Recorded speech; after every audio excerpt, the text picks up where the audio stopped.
Good morning. Very very good morning. કેમ છો બધા? બધા મજામાં હશે.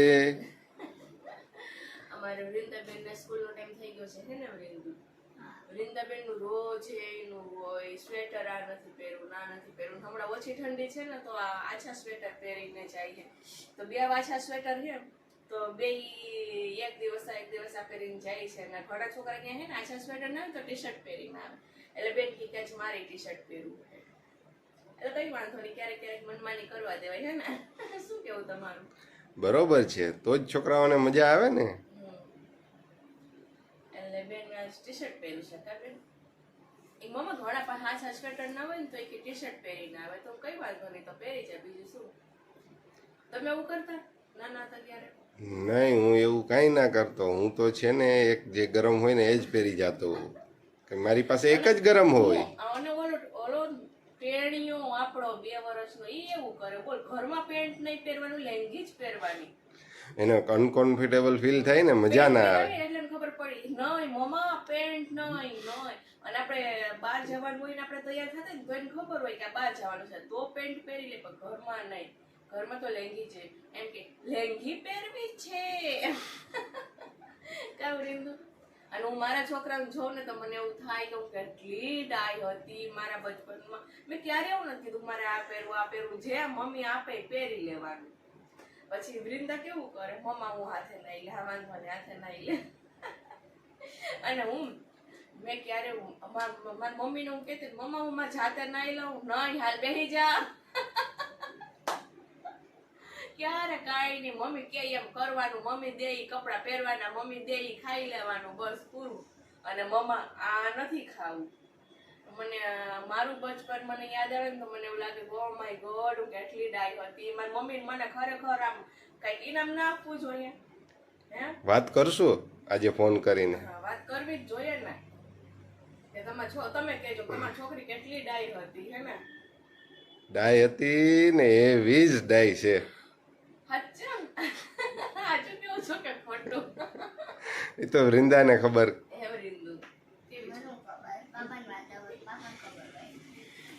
મને હે ને બહુ જ સવારે હે ને મને બહુ જ નીંદર આવે. જેમ જેમ ઉઠવાનો ટાઈમ નજીક આવતો જાય ને એમ મને બહુ જ નીંદર આવે હે ને વૃંદુ.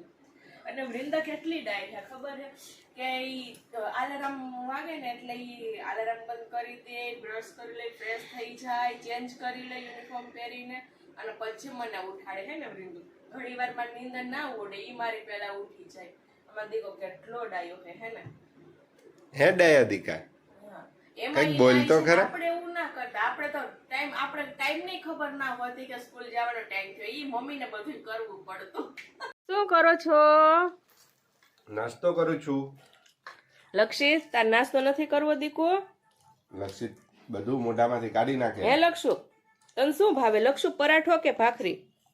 હે લક્ષિત, અમાર સામે જોતો લક્ષુ. મમ્મા બોલાવે. લક્ષુ ને ભાખરી હોય ને તો જ મજા આવે હે ને.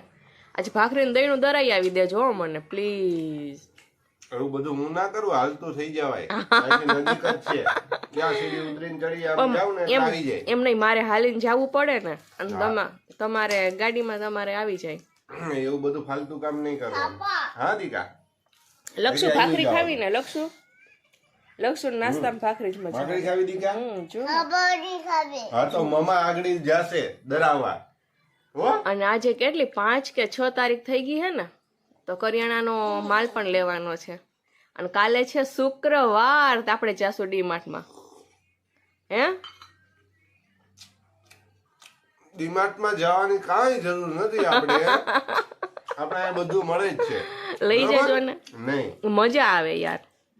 નહીં હું વધુ નહીં લઉં, જે લેવાનું હશે ને એટલે લઈ જજો ને. મજા કરવા જાય આપણે, ખાલી ફરવા જ જાય ને અંદર જાય તો 2000 રૂપિયા વપરાઈ જાય. નહીં વધુ લઉં, લિસ્ટ બનાવીને જાઉં, જે લેવાનું હશે ને એટલે વધુ નહીં લઉં. જવાનું થતું જ નથી. કાલે આપણે જાશું પણ ફરવા, ડીમાર્ટમાં નથી જવાનું. કેટલા ટાઈમથી 1.5-2 મહિના થઈ ગયા નથી ગયા. લઈ જાવ ને. કાલે આપણે જવાનું છે પેલા ઇન્દ્રેશ. નહીં, ઈ પછી પેલા મને હા કહી દો.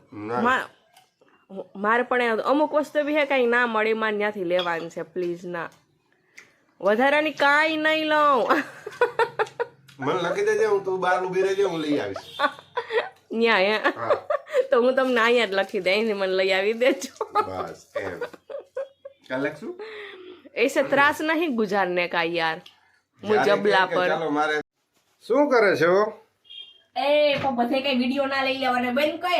એમાં શું છે? આ તો બાથરૂમ સાફ કરે છે, એમાં વિડીયો લેવાનું શું? બધા કરતા જ હોય. હું કે આ વિડિયો નહીં રાખી, તાર લેવો હોય તો તું તાર લઈ લે, આ વિડિયો કઈ હું નહીં રાખી. એમાં શું છે? બધા કરતા જ હોય બાથરૂમ સાફ. બધાય કરતે પણ આમ જોઉં કે આ બેઠી એમાં શું છે? તાર નાવાનું છે ને. નાવાનું છે પણ બાથરૂમ સાફ કરતો ને એમાં વિડિયો ના લેવા યાર. નો એવું હોય. अनकंफर्टेबल फील होता है. हो गया बाथरूम. જો ચકાચક બાથરૂમ કરી નાખ્યું છે, બાથરૂમની સફાઈ થઈ ગઈ છે. કેમ કે એકલા હોય તો બાથરૂમ સાફ લક્ષિતભાઈ કરવા ના દે, એટલે હું હોઉં ત્યારે કરી નાખી. આ નેપકિન દેખાય શું છે? और नेपकिन है ना, इसमें मरिए हो जाते हैं जब हम धोते हैं ना, वाला पानी के छींट के उठते हैं ना, तो मरिए हो जाते हैं, तो इसलिए धो के साफ करने के लिए ऐसा है. ऐसा है. मरिए हो जाए. मरिए कैसे होते हैं? ओ मरिए कैसे? ओ वाइट वाइट होते हैं. वाइट मरिए आपने कभी देखे हो तो मुझे इस कमेंट में जरूर बताइए. બધાએ જોયા પાણીના દાગ થઈ જાય, પાણીના દાગ થઈ નથી ખબર. ઓય એવું છે, એને મરિયા કહેવાય. એને મરિયા કહેવાય. તું બોલે છે. મને તો ખબર નથી એને શું કહેવાય. હમણાં થોડી વાર પહેલા હું બહાર નીકળી હતી તો એક બેન મને સંભળાયું કે સારા ઘરની વહુ હોય ને એ ફોન ના યુઝ કરે, એ વિડીયો ના બનાવે, અને એ કંઈ નાનો ફોન હોય ને, ડબલું હોય ને, એ વાપરે, એવો મોટો ફોન ના વાપરે. તો એ ખુદ ફોન ચલાવે છે, એન્ડ્રોઈડ ફોન, એની વહુ ચલાવે છે, તો એ શું, એ સારા ઘરની વહુ નથી? એની દીકરી ચલાવે છે, તો શું એ સારા ઘરની દીકરી નથી? તો પ્રોબ્લેમ શું છે ને, લોકોને એ ખબર નથી પડતી કે કોઈનું સારું ના કરી શકો ને તો કાંઈ નહીં, પણ કોઈનું ખરાબ ના બોલો, કોઈનું ખરાબ ના કરો. એના એક આવા શબ્દથી સામેવાળાને કેટલું દુઃખ થાય છે એ કદાચ ને એનો અંદાજો પણ નહીં લગાવી શકતા હોય. અને હું બ્લોગ બનાવું છું તો શું હું કંઈ ખરાબ કરું છું, કંઈ ખોટું કરું છું?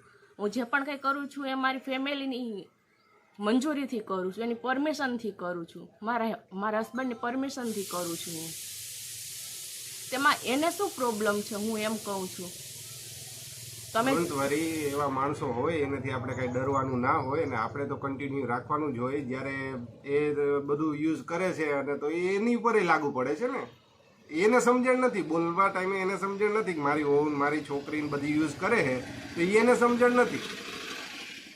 એની ઉપર એ વસ્તુ લાગુ પડે છે. એ જ ઘરની કહેવાય ને. આ તો બીજાનું જોઈને તરત કોમેન્ટ કરવા આવી જાય છે.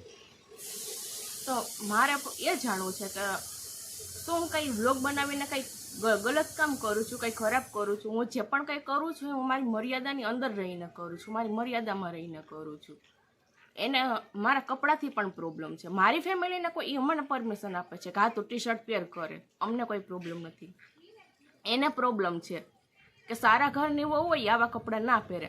તું તારી વહુને ના પહેરાવતી કપડાં, પણ બીજાને શું કામને તું હેરાન કરે છે? બીજાને એની લાઈફ જીવવા દે, એની રીતથી જીવવા દે. તો તમે તમારી લાઈફ તમારી રીતે જીવો, અમને અમારી રીતે જીવો. અને એવું નથી કે ફક્ત મારી હારે જ આવું કરે, બધા હારે આવું કરે છે.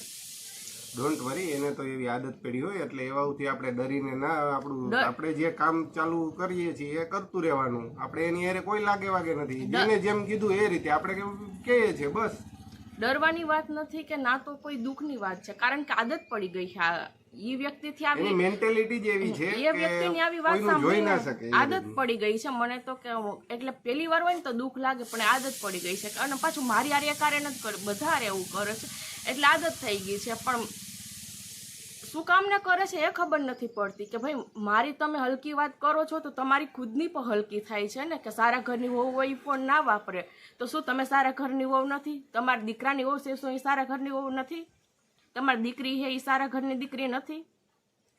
અને મારે એટલું જાણવું છે કે તમારી પાસેથી, બધા પાસેથી, કે હું બ્લોગ બનાવું છું તો શું એ ગલત છે કે હું જે કપડાં પહેરું છું એ ખરાબ કપડાં છે? હું જે પણ કંઈ બોલું છું, હું જે પણ કંઈ બ્લોગમાં બતાવું છું એમાં કંઈ ગલત હોય તો તમે મને કમેન્ટ કરીને કહેવું. અને જો એવું કંઈ ગલત હોત ને તો મારી ફેમિલી કે મારા રિલેટિવ છે ને મને તરત કે તું જે પણ કંઈ કરે છો ને. દુઃખ લગાવવાની જરૂર નથી. આપણે જે કાંઈ હતું એને આપણે કહી દીધું છે, એની ઉપર લાગુ પડે છે. એટલે આવું તો બધું ચાલ્યા જ કરતું હોય સંસારમાં, એટલે કોઈ ટેન્શન લેવાની જરૂર નથી, કોઈ દુઃખ લગાવવાની જરૂર. આપણે એની મેન્ટેલિટીની ખબર જ છે. આ તો જસ્ટ એના માટે મોકલીએ છીએ, આપણે બ્લોગ બનાવીએ છીએ કે ખબર પડે એમ. આપણે ગાંડા નથી. આ જે બોલે છે જે કરે છે ને એ કેને સંભળાવે છે ને કેને કહે છે, આ એ જેમ કહે છે એવી રીતે આપણે કહીએ છીએ, બરોબર. અને જો કદાચ ને આંટીજી તમે જે મને બોલ્યા, કદાચ તમે મારો બ્લોગ જોવો ને તો બે હાથ જોડીને મારી વિનંતી છે કે અમે અમારી લાઈફમાં ખુશ છીએ. અને હું જે પણ કંઈ કરું છું એ મારા હસબન્ડની મારી ફેમિલીની ઈચ્છાથી કરું છું. તેમાં તમારે મારી લાઈફમાં દખલગીરી કરવાની જરૂર નથી. તમે તમારી લાઈફમાં ખુશ રહ્યો, હું મારી લાઈફમાં ખુશ રહું. અને મેં એટલો તો મારી ફેમિલીને મારા રિલેટિવને આપેલો છે. મારા હસબન્ડ સાઈડના રિલેટિવ છે 2-4, એમને બી કે હું કંઈ ખોટું કરતી હોત ને તો એ મને તરત કહેત કે હા તું ખોટું કરે છો, તારે આવો વિડીયો નહોતો બનાવવો જોતો. ડોન્ટ વરી, ચાલો થઈ ગયું. કે તું જે ભાષાનો ઉપયોગ કરે છે એ ખરાબ છે. હું જે પણ કંઈ કરું છું એ હું મારા મર્યાદામાં રહીને કરું છું. અને મારે આજે આ વિડીયોમાં લાઇકની જરૂર નથી, મારે તમારા કમેન્ટની જરૂર છે. કે તમને એવું લાગતું હોય કોઈને કે હું કંઈ ખરાબ કરું છું, મેં કંઈ ગલત કામ કર્યું છે વ્લોગ બનાવીને, કે હું વ્લોગમાં કંઈ ગલત કરું છું, તો કમેન્ટ કરીને મને જણાવો. બાકી એકના કહેવાથી હું કંઈ બંધ નથી કરી દેવાની. ડોન્ટ વરી, આવું તો ચાલ્યા જ કરતું હોય. આવડી મોટી દુનિયા છે, બધાની મેન્ટેલિટી અલગ અલગ હોય છે. અને કોઈને પણ કોઈ આપણા દુશ્મન હોય કે કોઈ આપણે હેરાન કરતો હોય ને તો એને આવી રીતના આપણે હેરાન કરીએ ને તો એ વાત સમજાય. પણ હું તમારું કંઈ ખરાબ ઈચ્છતી નથી કે હું તમારું કંઈ ખરાબ કરતી નથી, તો આવી રીતના કોઈને હેરાન ના કરો. કારણ કે જો કોઈને હાઈ લાગી જશે ને તો તમારે તો શું પણ તમારી 7 પેઢીને ભોગવવું પડશે. એટલે કોઈને હેરાન ના કરો તમે. બસ એટલું જ, ચાલો. પતિદેવ બેસી ગયા છે જમવા માટે. કા પતિદેવ? તો ચાલો બધા જમવા. ચોરીનું શાક છે, રોટલી છે, સલાડ છે, ફ્રાઈમ્સ છે અને છાશ. પણ સલાડ કેમ એવડું મોટું મોટું સુધાર્યું? મને ઝીણું ઝીણું ના આવડે એટલા માટે. શીખી લેવાય ને ઝીણું ઝીણું. મને પછી આવડે એવું સુધાર લઉં. આજે લેટ થઈ ગયું તો આજે તમે સલાડ સુધાર્યું એમ ને? શાક કેવું બન્યું છે? એક નંબર. તીખું બન્યું ને થોડુંક? થોડુંક તીખું છે.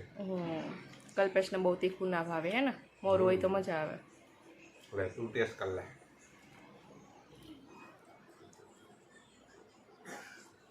સલાડ આપું? હા.